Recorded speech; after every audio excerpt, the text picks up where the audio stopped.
This is your 2 News Oklahoma Fantasy Football Forecast. Do we have a violin, or just sad music? With that. A lot of sad people. I think I do have this this sad song here. Oh, here we go. Hey, that's a nice sound effect. Mm-hmm. How many sound effects do you have in there, Ryan? I not very many. If you hit one of them, I think my weather podcast will play. There's a couple of those. We can transition real quick because yeah. maybe that's some better news. I don't know. There you go. I wish we had made some of Mike's mispronunciation of names or nicknames drops. That'll be in the works. Great. We still got a couple more shows to go this season. That'll be a drop a project. laxative Murray in there for reasons So I don't quite understand. The moral of this weekend is fantasy is sad. It's soul sucking. It is. I was telling for listeners out there that don't give two toots about my team, but I'm going to tell them anyway. Home league. I fought back with Keenan Allen coming back and bringing me back to a point down last night. It's a 2-week tourney semifinals, so we have to go into next week. But I Kyler Murray going in last night. He was going to put padding in. I could go into next week playing the same guy with a 15-point lead at least. At least feeling good. And that third play, it just broke my heart. That's why I hate fantasy sometimes. I hate it. I feel weird showing that stuff on TV. Yeah. I mean, most of us are queasy watching. Yeah. It makes me ACL uncomfortable tears. when any of those lower extremity injuries where they just play the replay over and over. I'm like, I get it. He's hurt. You don't have to show it over and over. I mean, those things are devastating always. Always. But this franchise feels like it's teetering. Mm-hmm. And all the people who did it have extensions, so I have no idea what the future is. But the thing that kills you, and this applies to fantasy as well, usually that's a full year with an ACL tear.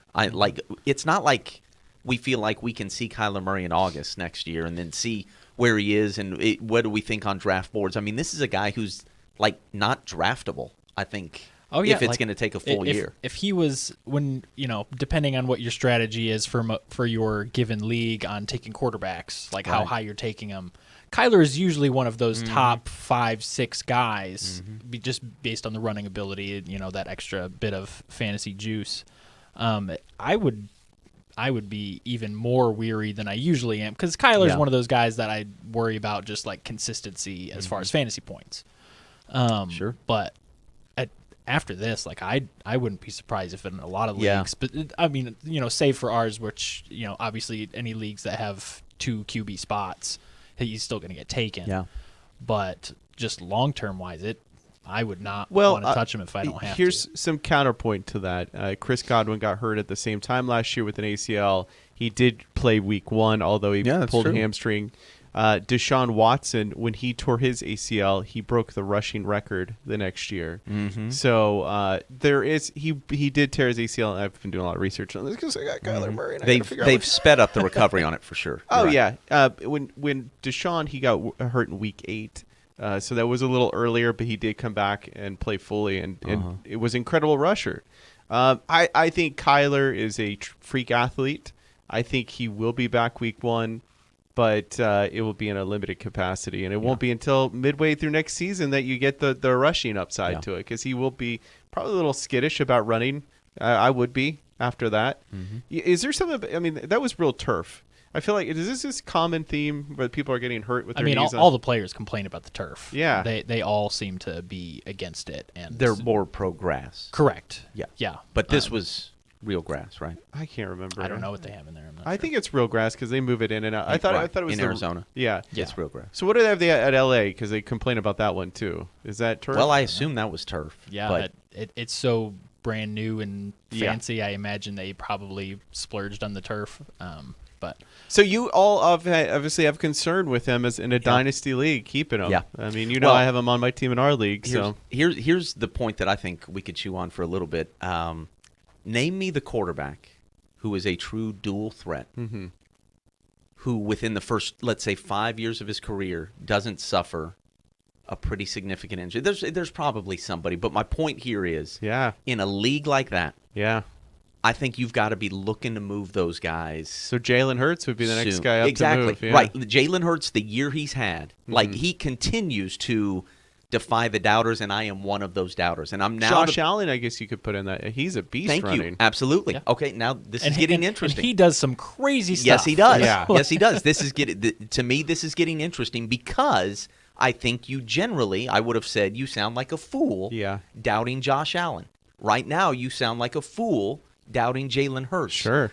But my hunch is that if you run that much in the NFL where these guys are this fast and the field is that compressed, it's just a matter of time. And if you got a fantasy league and you really, really care about it, to me, you need to be looking for the next Kyler Murray coming out of college because you want that dual Caleb threat. Williams. Right. You don't want just a guy who gives you only points from the pocket because we know how valuable that can be. But to me, you probably do need to be looking within their first 5 years, looking to unload and look for the next one because there is a next one coming and they all seem to get hurt at some point. Now, maybe Josh Allen will be the exception. I mean, he's built different than other dudes. He is bigger. He does things, jumps through the air, like just throws his body at people. Seems absurd. And you expect any other quarterback is not going to pop up like he does. And he pops up every single time. Here's the thing with Kyler. He was so compact and strong that I really thought maybe he would be the exception. You know what I mean? He just looked like the kind of guy. He was so good at sliding,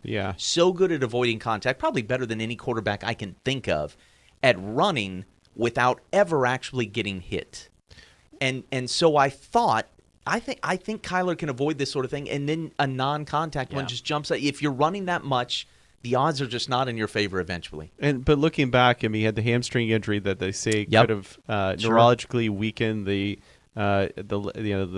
ligament in there because he didn't have everything sturdy enough, and that led to the ACL tear. So there was, he's 25 though, so he's still young. I don't think we should write him off just yet.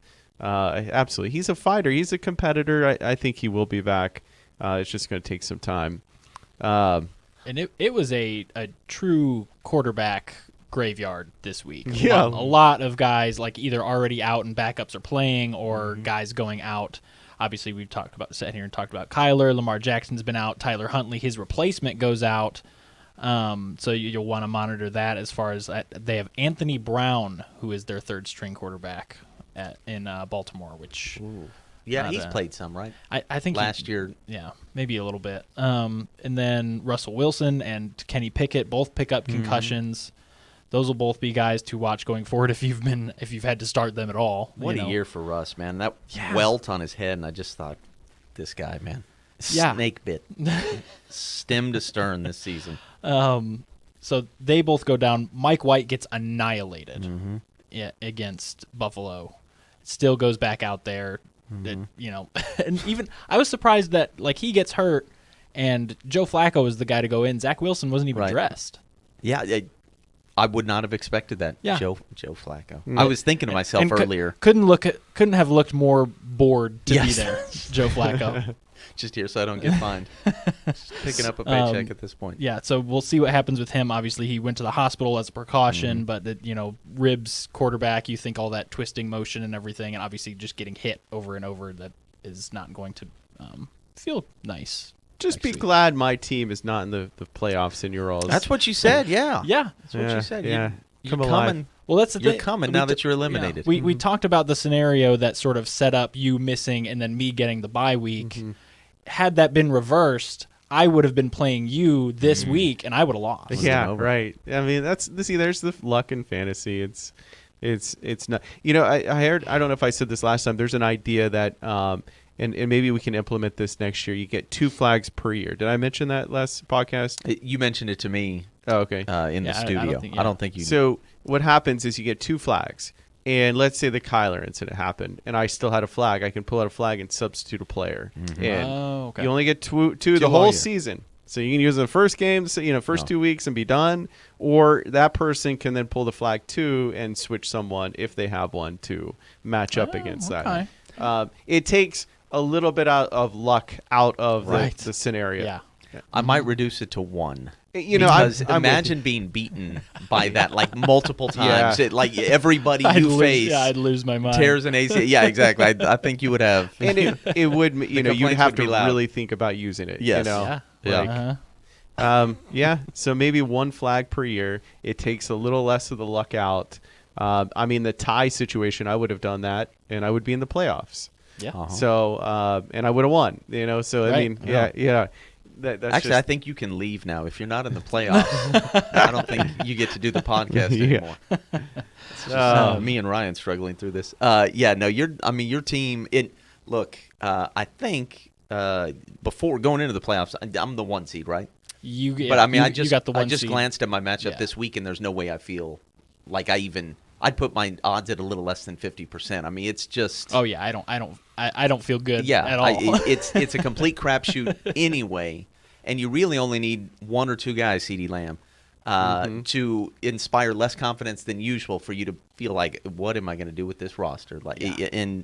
I just in another league of mine went out in a guillotine league where I had a team that was stacked, second best record in the league, kind of in a tier with the guy at the top above everybody else. CeeDee Lamb didn't do squat. Nick Chubb didn't do squat. Jonathan Taylor had a bye. Patrick Mahomes threw 3 interceptions, and just like that, and Kelsey didn't do much either. You're toast. So the guy I'm going against this week has Kelsey, so don't feel Who great. are you playing? Are you playing Team Nits? Yes. Yeah, good luck. Team Nits, He's yeah. he's won that's the a good past team. 2 years. Is that right? Yeah. All right. That's why I Well, brought let's you see if all I in can and beat slay 'em. the Giants. See if I can Please. take down the champ. I just Come back here next say, week. if we both work this out, we could be in That'd be fun. the championship game. That'd be fun. If not, you're just doing this pod on your own next week. That's right. It'll just be me talking to the wall. Yeah. So there's one thing I learned this year is Ryan has our top performers is that you've got to trust the process. If you believe in someone, you got to stick with them. Trevor Lawrence is a prime example of that. You learned that lesson. I learned that lesson. We'll see against I don't have him in my leagues anymore, but I was thinking if I had Trevor Lawrence and I was going up against the Cowboys this weekend, would I trust him in my fantasy? I mean, he's been stellar. But that was the Titans. I mean, my mom could go out there and look good against those Titans. Do you trust Lawrence against the Cowboys? Not in this spot where the Cowboys didn't play well last week. Yeah, they're pissed. They're gonna have their Yeah. fire. I imagine they come back That's not great. awfully mad. And it's still the Jaguars. I think can't be Yeah. fooled. But Trevor, give him he is hitting them. I mean, he is precise. Yeah. Nice. And ETN is sucking so bad right now. I just don't get it. It's frustrating to me. Sure. I watch it and they're just not creating lanes for him. And so now Jaguars are saying, well, forget that. We can't run. Trevor just go out and throw. And anytime you get that situation with a QB, even if he sucks, he's still putting up volume. Yeah. Goes without saying at this point that in a 2-quarterback league, Brock Purdy's in your lineup. I mean, that first half he had was, as good as you can ask for. Did you see that? I think he threw 2 touchdowns outside the numbers, more than 20 yards down the field. 2 touchdowns like that in one quarter, and I think that matched what Garoppolo's done all year long. That checks out, I guess. He's not a guy that I thought of as a big arm. No? Watched him for 4 years at Iowa State, but it's still a bigger arm than Jimmy G. Oh yeah, yeah. And then the mobility, and he's a clever operator that's kind of built for that offense. And Shanahan's got the toys, and even without Debo for the next, how many weeks are we thinking Debo's out? I think it'll come back for the playoffs. It'll at least be the next, for the fantasy playoffs. I wouldn't expect him back. Yeah. Even without that, I think they're just a little bit ahead of people, and I think it's going to take a little while for people to figure out how to deal with this San Francisco offense with Purdy. I think he came in at the perfect time, frankly. I think they're better with him than they would be with Jimmy. Maybe the playoffs will be different, but I think immediately right now,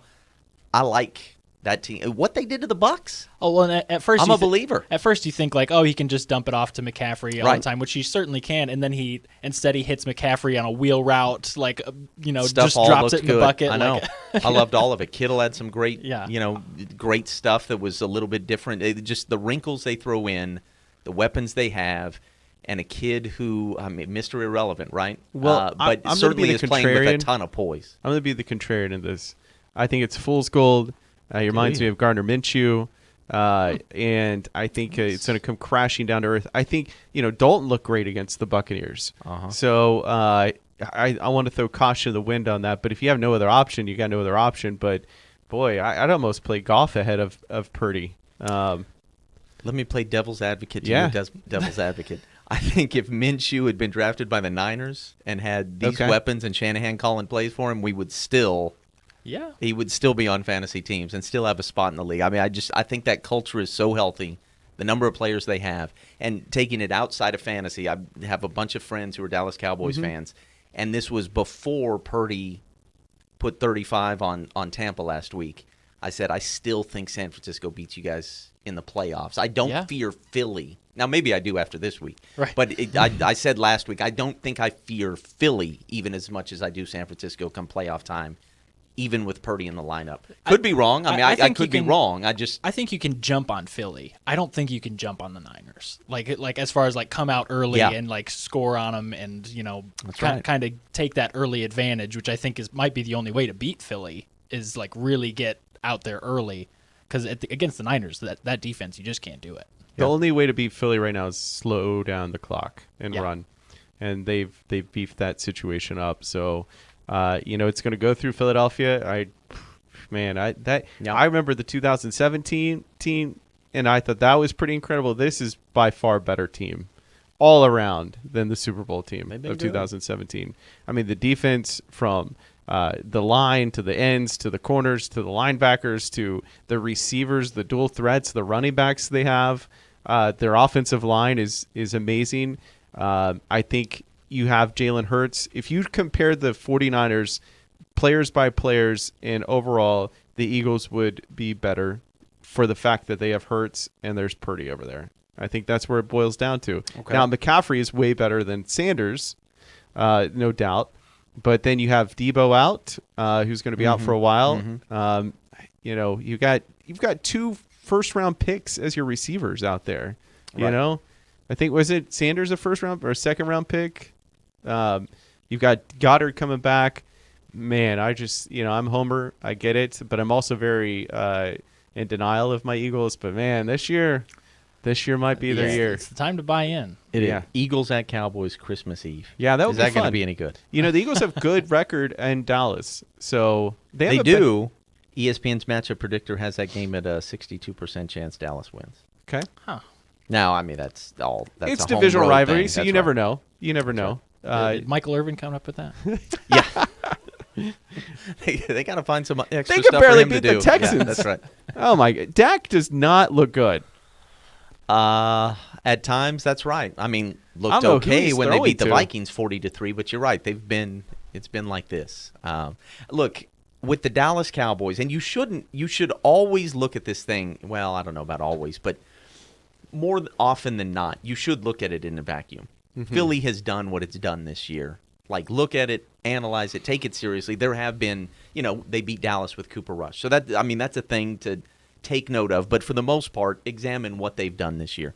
With Dallas, though, it's so hard for me to divorce it from 25 years of basically zero playoff success. Yeah. Right? I mean, when I think about this team in the postseason, I just can't get that out of my head. Yeah. Now, granted, that's not really fair to Dak Prescott, who's only been, here for a sliver of that. And it's definitely not fair to Tony Pollard, and not even, that fair to Zeke. And you could go on and on. But for whatever reason, come playoff time, those boys do not bring it. And so it's just hard for me to take them as seriously as I do Philly or San Francisco. And frankly, even though Philly won the Super Bowl a few years ago, they fall into that category to a lesser extent for me. You know what I mean? Just like I'll have to, with even though it's been fantastic this year, I will have to see it in January to truly believe it. Here's one thing about Tony Pollard. I was listening to Dynasty folks that I really trust, and they all agree that Tony Pollard is a top 5 pick next year. That's that's fun to talk about. And that's for sure. Really turned the tables from a complimentary back, if he had some speed, to literally like a top 5 pick next year. And they are if they look at Swift, they see he's better than Swift. Which Swift was a top 7 running back, and they were trying to put him. Who would you pick, Tony Pollard or this person? And he really did come to the top 5 if you think about it. His speed is unique. Mm-hmm. He's on the come up. He catches the ball so well. Now, I'm with them because I just can't. I can see it being a thing the rest of the year. Coaches thinking, all right, this is a spot for Zeke, and looking for those spots. And he's played well, since he's come back, but not as good as Pollard. Yeah. But you can't imagine that going forward another year, right? Like it is that dude's time by August of 2023. But surely, as a fantasy player, you kind of like them together. It gives them, them that versatility, that rest, and that oomph. And they don't have Pollard next year, so I don't know what they're going to do about that. If they're smart, they can figure out how to re-sign him because he's, I think, a key cog in this offensive team. Because gosh, they're looking good. And that, my friends, is why Jerry probably should not mess with Odell, right? If he's insisting on a long-term deal. Why is that going on for so long? I don't. It's an interesting question. I don't know. Now, do we know what his health is exactly? I mean, they I don't keep know saying exactly. Every time they do an update, it's a month back. It's a month back. Yeah. They said like mid-January last report I saw, which is like not even let's not move worth on. anything. Let's get ready for the playoffs. Right. That said, I mean, cutting Amari Cooper. Yeah. Are there other guys like that you've heard, as far as next year's fantasy draft that maybe weren't thought of so highly in this draft that maybe people would be like, okay, maybe this is a guy that I need to be ready to take early next year? Well, you got a lot of free agent running backs coming up. Miles Sanders being one of them, who I can't see the Eagles keeping. I mean, you never know. They've got plenty of money to do that. You've got Tony Pollard. Miles Sanders in a different situation might be very Tony Pollard-esque. I mean, he's doing great as it is. He's just not phenomenal. He's got the receiving chops. Let's say he went to Kansas City.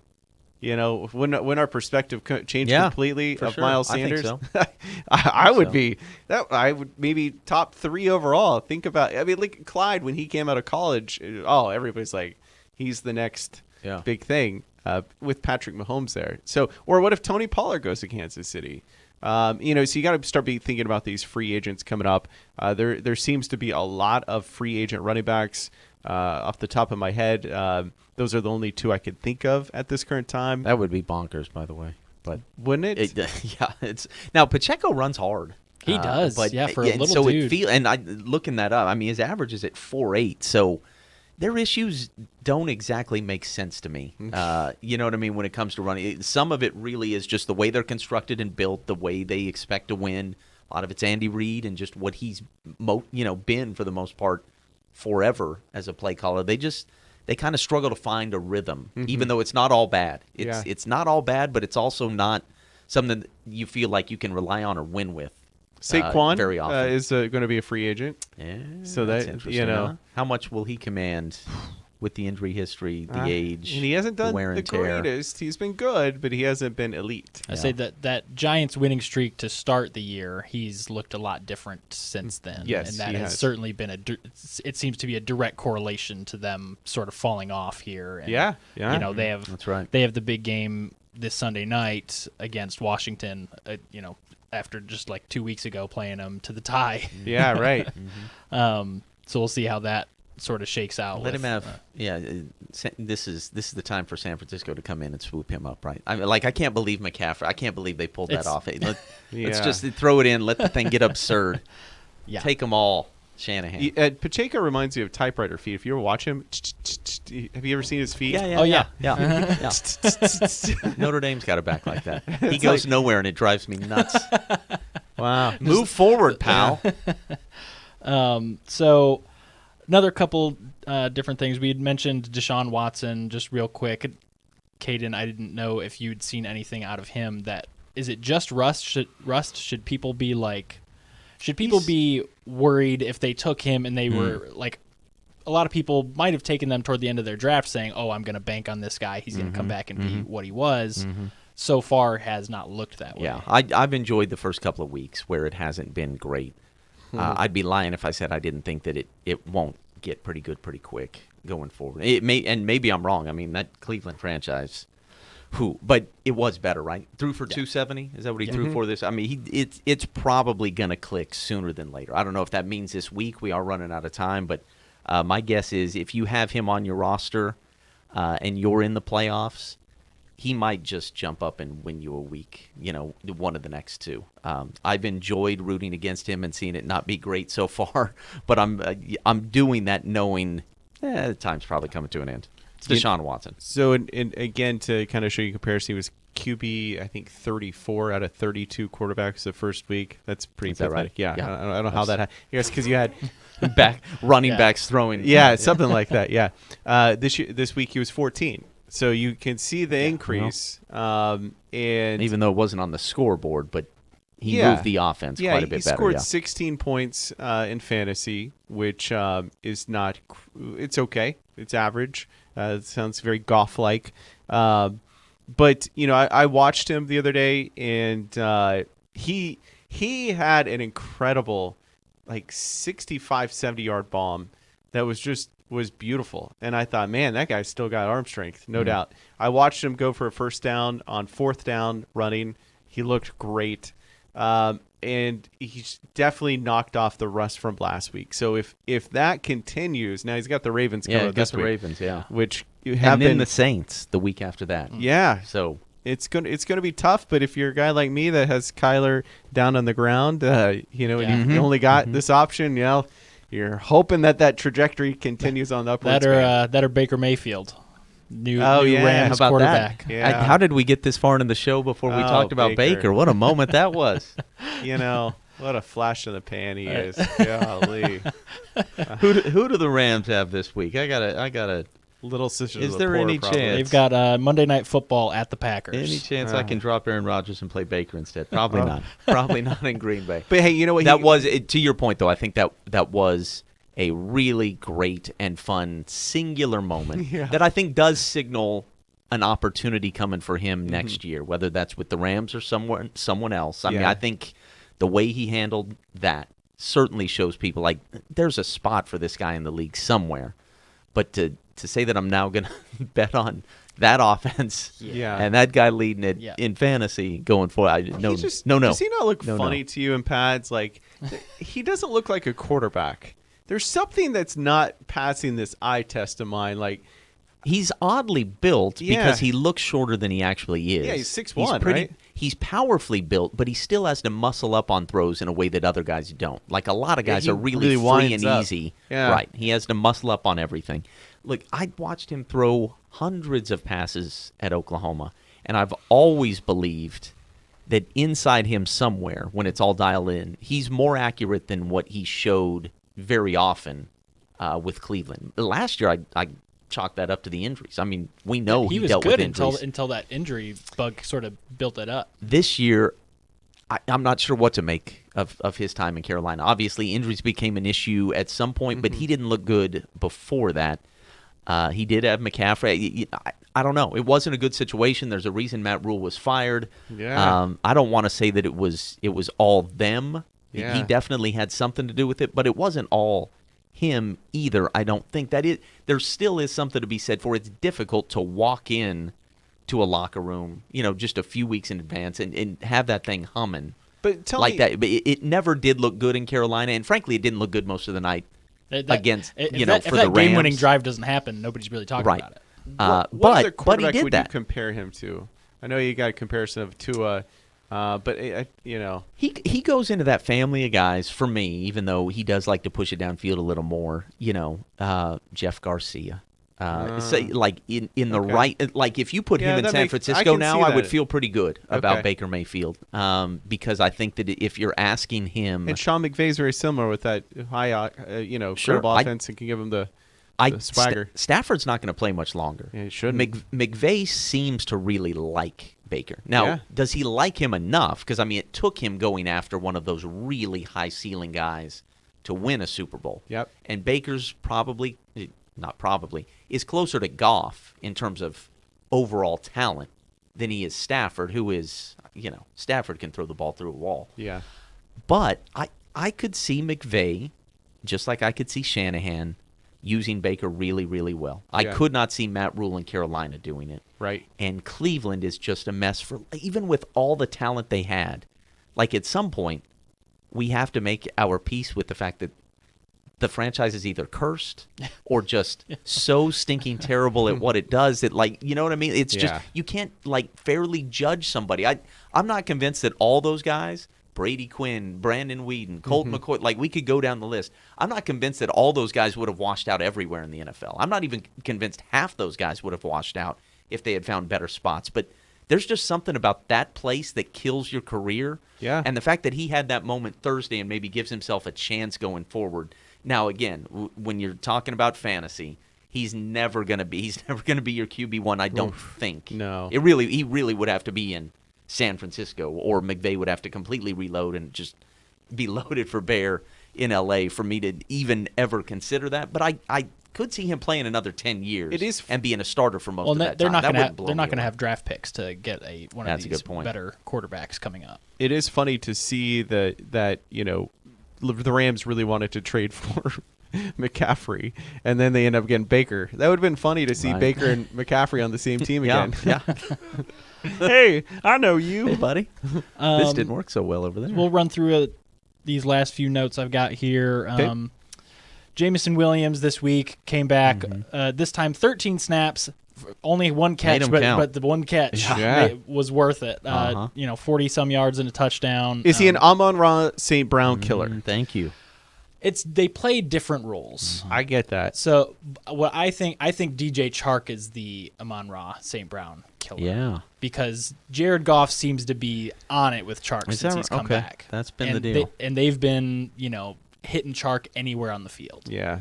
Which obviously Amon-Ra St. Brown more talented than DJ Chark. Sure. But if you have Goff going, you need to keep going to the guys he's most comfortable with. And while that's not saying he's not comfortable with Amon-Ra St. Brown, but clearly there's something there with DJ Chark. He's eating into it some. I think Amon-Ra is is almost like Elijah Moore, like the superstar stud that has but I keep getting proven wrong. Almost last week, every single week, it's like Amon-Ra is elite, with those points. He's like number 5 receiver overall. Right. So I mean, and they had their full. For the first time this season, they had their full entourage of weapons available. So seeing that those weekly numbers go down for Amon-Ra, I think might be something as the team obviously doesn't care, but for fantasy owners, it's something to monitor because Detroit does not care about fantasy. I feel like some teams do. I feel like Vikings do care. They want to get their quarterback the points. That's an interesting thought. They want to get Jefferson the points. I mean, it seems that way. But they Lions, throw to the man a lot. The Lions and the Rams and sometimes the 49ers, those three teams just don't seem to care about fantasy. Yeah, I'd say one of the most notable players who loves fantasy, Austin Eckler. And he puts up a lot of fantasy points. He does. Right. Yeah, he does. He does. So are we this is why I hate fantasy sometimes, because last week we were like, Swift is he's back. He's finally the elite running back. We saw it. He played. And this week he is going to kill it. And then he busted again. Are we over Swift yet? I think the Lions' running game is the question because they're not playing anyone consistently at this point. Jamal Williams getting most of the rushes, but overall, Justin Jackson was getting a lot of the fantasy points as far as that went. Right. So when it comes to their running game, that will be the issue, especially with their full, like I said, with all of their receivers back. I think that was probably making them run the ball more. So we'll see how that works out. They've got the Jets this upcoming week, which might be tough. Which is tough. That secondary is legit. So that'll be an interesting test for them. Other guys, we talked about the Texans and the Cowboys game a little bit. Chris Moore had 22 points.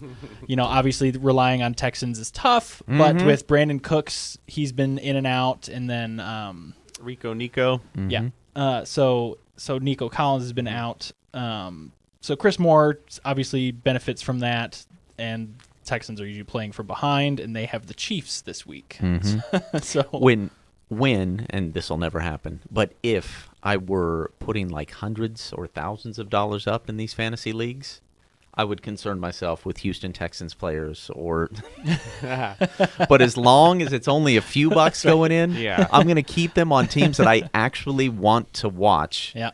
And granted, I'll take a hit, right? You're going to miss a diamond in the rough here or there, but I'm okay with that so long as I don't have to watch the Houston Texans, which the 2 quarters or so that I watched Sunday was all I need. Thank you very much. Yeah. I look forward to not seeing them again for quite some time. Yeah, it's trash. Whoa.